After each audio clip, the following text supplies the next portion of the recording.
Friends, welcome to my video.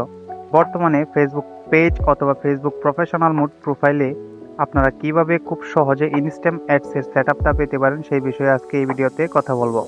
আপনি চাইলে কিন্তু নতুন একটা পেজ ক্রিয়েট করে অথবা পুরাতন পেজটাকে মডিফাই করে আপনি খুব সহজেই ইনস্ট্যান্ট অ্যাডসের সেটআপগুলো পেয়ে যেতে পারেন। তার জন্য ফেসবুকের কিছু নির্দিষ্ট ক্রাইটেরিয়া আছে, সেইগুলোকে আপনাদেরকে মেনে চলতে হবে।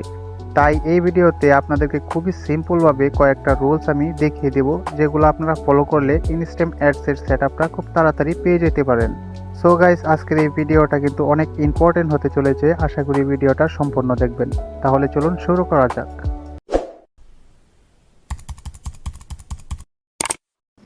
ইনস্ট্যান্ট অ্যাডসের সেটআপটা পাওয়ার জন্য প্রথমে আমরা চলে যাব ফেসবুকের প্রফেশনাল ড্যাশবোর্ডে। এখানে দেখতে পাচ্ছেন প্রফেশনাল ড্যাশবোর্ডটা রয়ে গেছে। আপনার প্রোফাইলে যদি প্রফেশনাল মোড অন করা না থাকে সেই ক্ষেত্রে প্রফেশনাল মোডটা অন করে নেবেন, এই ড্যাশবোর্ডটা পেয়ে যাবেন। তো ড্যাশবোর্ডে যাওয়ার পর আমরা চলে যাব মনিটাইজেশনে। তো মনিটাইজেশনে যাওয়ার পর নিচের দিকে দেখতে পারবো ইনস্ট্যান্ট অ্যাডসের অপশনটা কিন্তু দেওয়া আছে। তো আমরা সেখানে ক্লিক করব।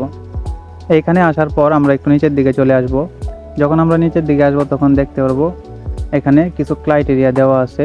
তো এই ক্রাইটেরিয়াগুলো আমরা যদি ফলো করি সেই ক্ষেত্রে আমরা খুব তাড়াতাড়ি আমাদের ইনস্ট্যান্ট অ্যাডের সেটআপটা পেয়ে যেতে পারি, হোক বা সেটা 10 দিন, 15 দিন বা 1 মাস, তার মধ্যেই কিন্তু আমরা ইনস্ট্যান্ট অ্যাডসের সেটআপটা পেয়ে যাব। তো চলুন দেখা যাক সেটা কিভাবে। প্রথম যে অপশনটা রয়ে গেছে সেটা হচ্ছে you rested in an eligibility country. এটার মানে হচ্ছে আপনি যেই দেশে আছেন সেই দেশে কি ইনস্ট্যান্ট অ্যাডসের মনিটাইজেশনটা এনেবল হয়েছে কিনা। যদি এনেবল হয়ে থাকে সেই ক্ষেত্রে কিন্তু এখানে গ্রিন টিক মার্কটা থাকবে। তারপর দ্বিতীয় যে অপশনটা দেখতে পাচ্ছেন সেটা হচ্ছে you follow Facebook content monetization policies. এটা হচ্ছে সবচাইতে ইম্পর্টেন্ট বিষয়। এই বিষয়ে আপনাকে অবশ্যই ফুল তথ্য জেনে নিতে হবে। যদি আপনি এই বিষয়ে ফুল তথ্য জেনে না নেন সেই ক্ষেত্রে কিন্তু আপনি হাজার চেষ্টা করলেও ফেসবুক ইনস্ট্যান্ট অ্যাডসের মনিটাইজেশনটা নাও পেতে পারেন।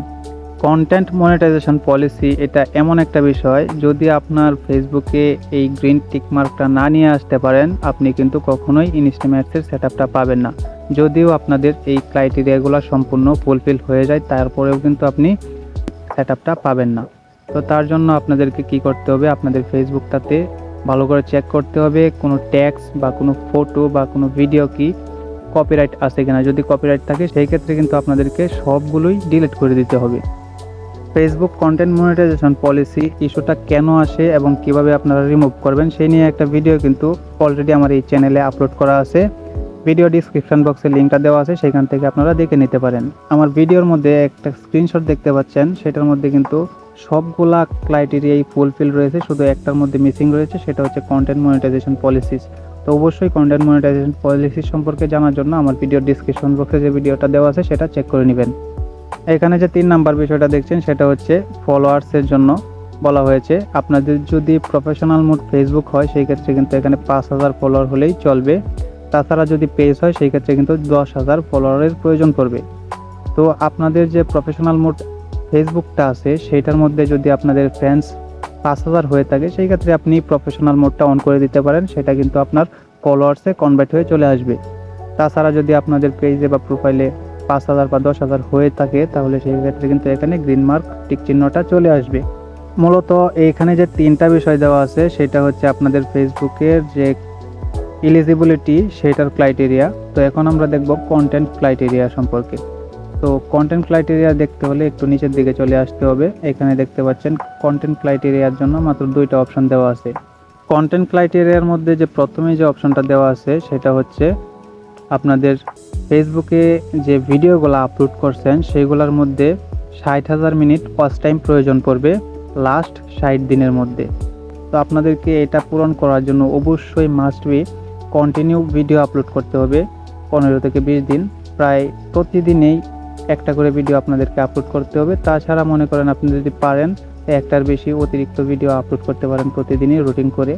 তো সেই ক্ষেত্রে কিন্তু আপনাদের একটা ভিডিও ভাইরাল হওয়ার পরেই এই ক্রাইটেরিয়াটা কিন্তু একেবারে ফুলফিল হয়ে যেতে পারে। আমরা অনেকেই মনে করি 60,000 মিনিট ওয়াচ টাইম পূরণ করতে হলে অনেক সময়ের প্রয়োজন, সেটা কিন্তু একদম ভুল ধারণা। আপনাদের একটা ভিডিও ভাইরাল হলেই কিন্তু 60,000 মিনিট ওয়াচ টাইম খুব তাড়াতাড়ি চলে আসে। তো এখন দেখব 2 নাম্বার যে অপশনটা রয়েছে সেটা কি। এখানে যে 2 নাম্বার অপশনটা রয়েছে কন্টেন্ট ক্রাইটেরিয়ার মধ্যে সেটা হচ্ছে আপনাদের 1 মাসের মধ্যে মানে 30 দিনের মধ্যে 5টা ভিডিও মাস্ট বি আপলোড করতে হবে। তো এখানে কিন্তু অলরেডি আমি 3টা দেখতে পাচ্ছেন আপলোড করে দিচ্ছি। যখনই আমি এটা 5টার মধ্যে চলে আসবে, মানে 5টা ভিডিও আপলোড করা হয়ে যাবে, ইনস্টাগ্রামের মানে লং ভিডিও আপলোড করা হয়ে যাবে, তো সেই ক্ষেত্রে কিন্তু এটা অটোমেটিক্যালি গ্রিন টিক মার্কে চলে আসবে। তো এটার মধ্যে কিন্তু আপনাদের কোনো এক্সট্রা কাজ করা বা রুলস ফলো করার কোনো প্রয়োজন নাই। যখনই আপনি ভিডিও আপলোড করেন 5টা, তখনই কিন্তু এটা গ্রিন টিক মার্ক চলে আসবে। ফ্রেন্ডস, এখানে যে 5টা ক্রাইটেরিয়া দেওয়া আছে সেগুলো কিন্তু আপনাদেরকে বোঝানোর চেষ্টা করলাম। যদি ভিডিওটা আমার ভালো লাগে সেই ক্ষেত্রে কিন্তু আমার এই ভিডিওতে একটা লাইক করবেন। তাছাড়া আপনারা যদি নতুন হয়ে থাকেন আমার এই চ্যানেলে, তাহলে অবশ্যই চ্যানেলটা সাবস্ক্রাইব করতে ভুলবেন না। তো ধন্যবাদ সবাইকে।